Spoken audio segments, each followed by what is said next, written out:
রহস্যে আর রোমাঞ্চে ঘেরা আজকের গল্পটি শুরু হয় মাল্টার উপকূল থেকে, যেখানে একজন অভিজ্ঞ জেলে তার ছোট নৌকা নিয়ে মাছ ধরতে বের হয়। এভাবে সমুদ্রের ঢেউ পাহাড়ের গুহা পেরিয়ে যখন সে খোলা সমুদ্রে পৌঁছায়, তখন হুট করে চারপাশের পরিবেশ বদলে যেতে শুরু করে। কোত্থেকে যেন একটা ঘন কুয়াশা চারপাশে এমন ভাবে ঢেকে দেয় যে চোখের সামনে কিছুই আর দেখা যাচ্ছিল না। এভাবে বিপদ বুঝে জেলেটি যখন উপকূলে ফেরার সিদ্ধান্ত নেয়, ঠিক তখনই তার নৌকায় সজোরে কিছু একটা ধাক্কা খায়। সে প্রায় ছিটকে সাগরে পড়ে যাচ্ছিল, কিন্তু শেষ মুহূর্তে সে কোনোভাবে নিজেকে সামলে নেয়। এভাবে কুয়াশা একটু পাতলা হতেই ছেলেটি দূরে একটা পালতোলা নৌকা বা ইয়ট ভাসতে দেখে, আর সেটির গায়ে বড় করে লেখা ছিল এওলিস।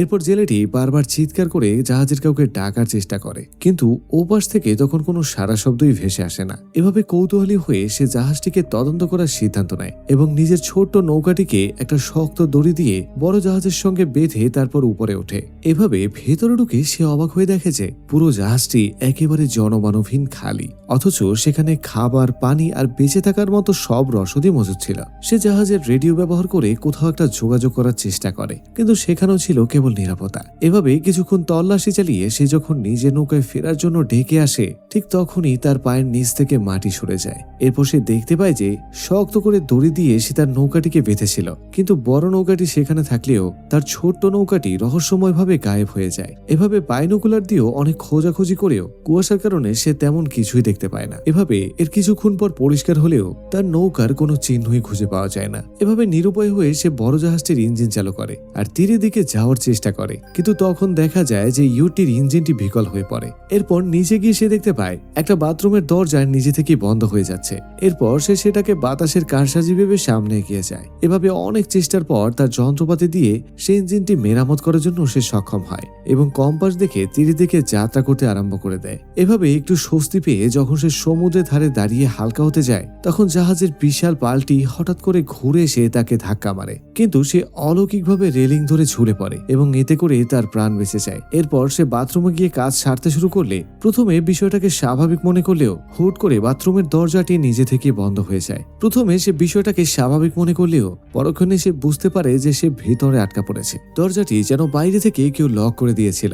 এভাবে পকেট থেকে কয়েন বের করেও লক খোলার অনেক চেষ্টা করা হয়, কিন্তু সমস্ত চেষ্টাই যেন ব্যর্থ হয়ে যাচ্ছিল।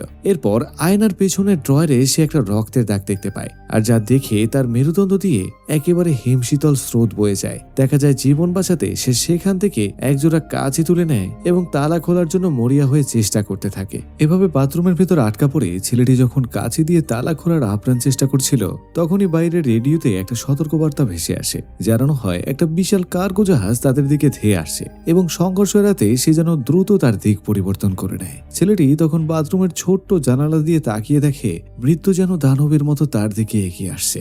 এরপর সে জানালার বাইরে হাত বের করে এবং নিজের জামা কাপড় ছুড়ে দিয়ে কার্গো জাহাজটির দৃষ্টি আকর্ষণ করার চেষ্টা করে, কিন্তু বিশাল সেই জাহাজটির তুলনায় তার এই প্রচেষ্টা ছিল একেবারেই নগণ্য।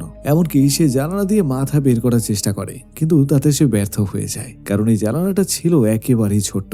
এরপর হঠাৎ সে জানালার পাশে একটা দড়ি ঝুলতে দেখে এবং বুদ্ধি খাটিয়ে সেগুলোকে পানিতে ছুটে দেয়। দেখা যায় দড়িটা জাহাজের প্রোপেলারে আটকে গিয়ে তার গতি কমিয়ে দেয়, যার ফলে নিশ্চিত সংঘর্ষের হাত থেকে বড় জাহাজটি রক্ষা পেয়ে যায়। কিন্তু দেখা যায় ভাগ্যের কি নিষ্ঠুর পরিহাস, সেই দড়িটি উল্টো তার গলায় পেঁচিয়ে গিয়ে তাকে একেবারে শ্বাস বন্ধ করে মেরে ফেলছিল। এভাবে অনেক চেষ্টার পর সে দড়িটি আলগা করতে পারলেও যন্ত্রণায় তখন সে জ্ঞান হারিয়ে বাথরুমের মেঝেতেই লুটিয়ে পড়ে। এর কিছুক্ষণ পর জ্ঞান ফিরলে সে কিছু একটা নড়াচড়ার শব্দ শুনতে পায়। সে তখন ভাবে যে জাহাজটিতে হয়তো অন্য কেউ আছে, তাই সে চিৎকার করে সাহায্য চায়, কিন্তু বাইরে থেকে তার ডাকে কেউ সাড়া দিচ্ছিল না। এরপর সে লক্ষ্য করে যে দড়িটি রহস্যময়ভাবে কেটে ফেলা হয়েছে এবং তখন বাথরুমের মধ্যে পানি ঢুকতে শুরু করেছে। আর অবাক করার বিষয় হলো সে পানি ছিল একেবারে স্বচ্ছ ও মিষ্টি। এতে করে জেলেটির সন্দেহ হয় যে কেউ হয়তো তার সঙ্গে ভয়ঙ্কর একটা গেম খেলছে। সে তখন রিকোয়েস্ট করে বলতে থাকে যে সে কোনো চোর নয়, শুধুমাত্র সাহায্য করতে এখানে এসেছিল। এভাবে তৃষ্ণা মেটাতে ছেলেটি কিছুটা মিষ্টি পানি পান করে, কিন্তু হঠাৎ করেই তখন সেই পানি আসা বন্ধ হয়ে যায়। এভাবে সন্ধ্যা নামলে বাথরুমে আবার পানি ঢোকা শুরু হয়ে যায়, কিন্তু এবার সেই পানি ছিল একেবারে নোনা সমুদ্রের পানি। এভাবে আতঙ্কে সে একটা ছোট্ট জগ দিয়ে পানি সেচে ফেলার চেষ্টা করে। আর ঠিক সেই সময় সমুদ্রের একটা প্রচন্ড ঝড় শুরু হয়ে যায়, আর যার ধাক্কায় পুরো জাহাজটি একেবারে ওলট পালট হয়ে যেতে থাকে। দেখা যায় বাথরুমের পানির স্তর একেবারে হু হু করে বাড়তে থাকে। এরপর জীবন বাঁচাতে সে একটা ছোট্ট ব্লেড দিয়ে পালের দড়িটি কাটার চেষ্টা করে, যাতে জাহাজটি কোনোভাবে থেমে যায়। দেখা যায় দড়ি কাটতে গিয়ে তার একটা আঙুল কেটে রক্তাক্ত হলেও সে তখন হাল ছাড়ে না, আর শেষ পর্যন্ত পাল্টি নিচে নেমে আসলে জাহাজটি তখন একেবারে থেমে যায়। এভাবে কোনো মতে সে সিঙ্কের উপর কুঁকড়ে শুয়ে সেদিনের মতো মৃত্যুর হাত থেকে রেহাই পেয়ে যায়। আর পরদিন সকালে ঘুম ভাঙলে সে দেখতে পায় ততক্ষণে পানি তার ঘাড় পর্যন্ত উঠে এসেছে এবং পুরো শরীর তখন ঠান্ডায় জমে যাচ্ছিল। এভাবে শেষ বাঁচার জন্য সে দরজায় লাথি মারতে আরম্ভ করে, কিন্তু দেখা যায় যে তাতেও কোনো কাজ হয় না। এরপর যখনই সে নিশ্চিত হয়ে যায় যে আজই তার শেষ দিন, ঠিক তখনই তার দরজা একটা ক্লিক শব্দ হয়। সে দরজার কাছে গিয়ে দেখে যে ওটা ম্যাজিকের মতো খুলে গেছে, যে কেউ একজন তাকে তিলে তিলে কষ্ট দেওয়ার জন্যই দরজাটি খুলে দিয়েছে।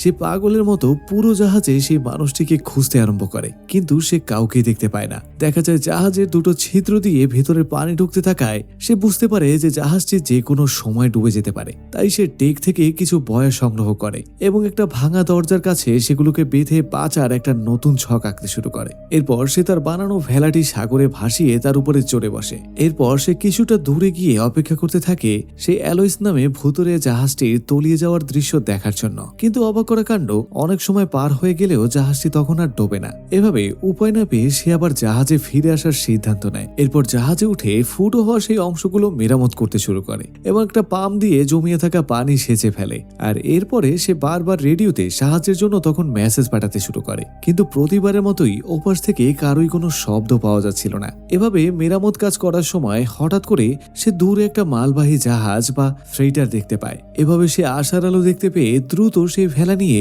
জাহাজটির দিকে রওনা হয়ে যায়। কিন্তু কিছুক্ষণ পরেই সে পেছনে তাকিয়ে দেখে যে একটা ভয়ঙ্কর দৃশ্য। সে দেখতে পায় তার জোরে থাকা অ্যালোইস নামে সেই জাহাজটি সম্পূর্ণ গতিতে ঠিক তার দিকে তেড়ে আসছে। জেলেটি প্রাণপণে পালানোর চেষ্টা করলেও ব্যর্থ হয় এবং শেষ মুহূর্তে সে সাগরে ঝাঁপ দেয়, আর সেই ভেলাটি বড় জাহাজের ধাক্কা একেবারে চুরমার হয়ে যায়। এতে করে জেলেটি এবার নিশ্চিত হয়ে যায় যে এটি কোনো সাধারণ জাহাজ নয়, বরং এটাকে কোনো অলৌকিক বা অভিশপ্ত অশুভ শক্তি তাকে নিয়ন্ত্রণ করছে। এরপর সে ঠিক করে যে এই শয়তান জাহাজে ওঠার চেয়ে সাগরে ভেসে মরাই ভালো। এভাবে সেখানে রাত নেমে আসে, আর হাড় কাঁপানো ঠান্ডায় বরফ শীতল পানিতে ভেসে থাকতে থাকতে ছেলেটি হঠাৎ করে ভয় পেয়ে যায়। কিন্তু তার ভয় আনন্দে রূপ নেয় যখন সে দেখে একটা ফ্রেন্ডলি ডলফিন তার পাশে খেলা করছে, আর তাকে দেখে আরো কিছু ডলফিন এসে তাকে ঘিরে ধরেছে, আর যেটা দেখে তাকে চরম বিপদেও কিছুটা মানসিক শান্তি দেয়। কিন্তু দেখা যায় সেই সুখ বেশিক্ষণ আর সয় না। হঠাৎ করেই অ্যালোইস আবার সেখানে আবির্ভূত হয় এবং জাহাজটি দেখে ডলফিনগুলো ভয়ে পালিয়ে যায়। হতাশ হয়ে জেলেটি ডলফিনের ফিরে আসার জন্য চিৎকার করতে থাকে, কিন্তু ঠান্ডায় জমে যাওয়ার উপক্রম হওয়ায় শেষমেশ কোনো উপায় না দেখে সেই অভিশপ্ত জাহাজে উঠে পড়ে এবং একটা কাঁথা মুড়ি দিয়ে সেখানেই ঘুমিয়ে পড়ে। এভাবে পরের দিন সকালে সে নিজেকে প্রচন্ড দুর্বল অনুভব করে, আর বাইরে তাকিয়ে দেখে যে জাহাজটি আগের চেয়েও অনেক দ্রুত গতিতে চলছিল। এরপর সে দেখে যাওয়ার চেষ্টা করলে দেখতে পায় প্রধান দরজাটি তখন বাইরে থেকে তালাবদ্ধ অবস্থায় ছিল। ঠিক সেই সময় বাথরুম থেকে একটা অদ্ভুত শব্দ শুনে সে সেখানে দেখার জন্য তদন্ত করতে চায়, আর সেখানে সে দেয়ালের কোণায় একটা গোপন দরজা বা হ্যাচ দেখতে পায়, আর যেটা সে আগে কখনোই দেখেনি। এরপর কিউরিয়াস হয়ে সে সেটির ভিতরে একটা সরু স্টোরেজ এরিয়ায় ঢুকতেই তখন সজোরে দরজাটি বন্ধ হয়ে যায়, আর সে আবারও তখন আটকা পড়ে যায়। এভাবে কিছুক্ষণ পর সে বাইরে কারো পায়ের আওয়াজ শুনতে পেয়ে তখন আতঙ্কে জমে যায়। সে জানালা খোলার অনেক চেষ্টা করলেও কিন্তু সে ব্যর্থ হয়ে যায়। এরই মধ্যে জাহাজটি একটা সুন্দর উপকূলীয় শহরের পাশ দিয়ে যাচ্ছিল, আর যেটা হতে পারত তার বাঁচার শেষ সূচক। এরপর সে অদৃশ্য সেই ব্যক্তির কাছে কাকুতি মিনতি করে জাহাজটিকে থামানোর জন্য, কিন্তু তখন কেউই সাড়া দেয় না। এভাবে অক্সিজেনের অভাবে যখন সে প্রায় জ্ঞান হারিয়ে ফেলছিল, ঠিক তখনই ম্যাজিকের মতো হ্যাচ দরজাটি খুলে যায়। এতে করে জেলেটি বুঝতে পারে যে এটা হয়তো অশুভ শক্তির এক নতুন কোনো চাল। এরপর সে ধীরে ধীরে সাবধানে পা বাড়ায়, কিন্তু যখন সে ডেকে আসে তখন তার চোখ কপালে উঠে যায়। সে দেখে যে অভিশপ্ত জাহাজটি অলৌকিকভাবে একটা শহরের উপকূলে নোঙর করছে। এভাবে সে এক মুহূর্ত সময় নষ্ট না করেও জাহাজ থেকে লাফিয়ে তীরে নেমে আসে এবং দীর্ঘ 10 মাস পর সে মনে মনে যেন শান্তির নিঃশ্বাস ফেলে। কিন্তু শান্তি তার কপালে খুব বেশিক্ষণ আর সয় না। সে নিজেকে অদ্ভুত একটা শহরে আবিষ্কার করে, যেখানে কোনো জনমানুষের চিহ্ন পর্যন্ত ছিল না। চারদিকে পরিত্যক্ত আর জরাজীর্ণ ভবনগুলো দেখে তার মনের মধ্যে একেবারে কুডাক দিতে শুরু করে। এরপর সে পাশ থেকে একটা লোহার রড তুলে তুলে নিয়ে সেই অদৃশ্য অপরাধীকে খুঁজে বের করার চেষ্টা করে, যে তাকে তিলে তিলে এতক্ষণ ধরে কষ্ট দিচ্ছিল। কিন্তু পুরো শহরটি যেন একেবারে ভূতের শহর। সেখানে ছিল না কোনো কোলাহল, আর ছিল না কোনো প্রাণের স্পন্দন। কেবল হরবরে কিছু ভাঙাচোরা জাহাজ একেবারে প্রাণহীনের মতো দাঁড়িয়ে আছে। এভাবে হঠাৎ করে দূরে সে কিছু একটা শব্দ শুনতে পায় এবং লক্ষ্য করে যে অ্যালোইস জাহাজটি আবার সমুদ্রের দিকে রওনা দেওয়ার প্রস্তুতি নিচ্ছে। সে দৌড়ে সেদিকে যেতে থাকে, এটা দেখার জন্য যে জাহাজটি আসলে কোথায় যাচ্ছে। কিন্তু তার চোখের সামনে মুহূর্তেই জাহাজটি একেবারে শূন্যে মিলিয়ে যায়। এভাবে হতভম্ব হয়ে জেলেটি তখন দিকবেদিক জ্ঞান হারিয়ে দ্বীপের মধ্যে ঘুরে বেড়াতে শুরু করে। এর কিছু সময় পর সে অলৌকিকভাবে দ্বীপের অন্য একটা প্রান্তে এসে পৌঁছায়। আর যা দেখে সে কোনো মতেই বিশ্বাস করতে পারছিল না, কারণ এটি ছিল সেই জায়গা যেখান থেকে মুভির শুরুতে সে মাছ ধরতে বেরিয়েছিল। আর সবচেয়ে বড় চমক হলো সেখানে তার সেই ছোট্ট নৌকাটি একেবারে অক্ষত অবস্থায় বাঁধা আছে, যেটা কয়েকদিন আগে রহস্যময়ভাবে গায়েব হয়ে গিয়েছিল। এরপর ক্যামেরায় যখন জুম আউট হয়, সে দেখতে পায় চারপাশে টুরিস্টরা মনের আনন্দে ছুটি কাটাচ্ছিল, যেন এখানে কোনো অস্বাভাবিক কিছুই ঘটেনি। এরপর জেলেটি বুঝতে পারে যে সে হয়তো কোনো টাইম লুপ বা সমান্তরাল মহাবিশ্বে আটকা পড়েছিল। আর মুভির শেষ দৃশ্যে দেখা যায় পাহাড়ের সেই গুহার মুখটি, যা বিশাল মহাসাগরের দিকে চলে গেছে। আর অনেক দূরে দিগন্তে সেই অশুভ অ্যালোইস জাহাজটিকে শেষবারের মতো দেখা যায়, যেন তার পরবর্তী শিকারের জন্য সে ওত পেতে আছে। তো বন্ধুরা, এই অলৌকিক গোপন রহস্য আপনাদের কেমন লেগেছে কমেন্টে লিখে জানান। ভালো লাগলে একটি লাইক দিয়ে চ্যানেলটি সাবস্ক্রাইব করুন। তো দেখা হচ্ছে নতুন কোনো ভিডিওতে। ততক্ষণ পর্যন্ত ভালো থাকুন, সুস্থ থাকুন। আল্লাহ হাফেজ।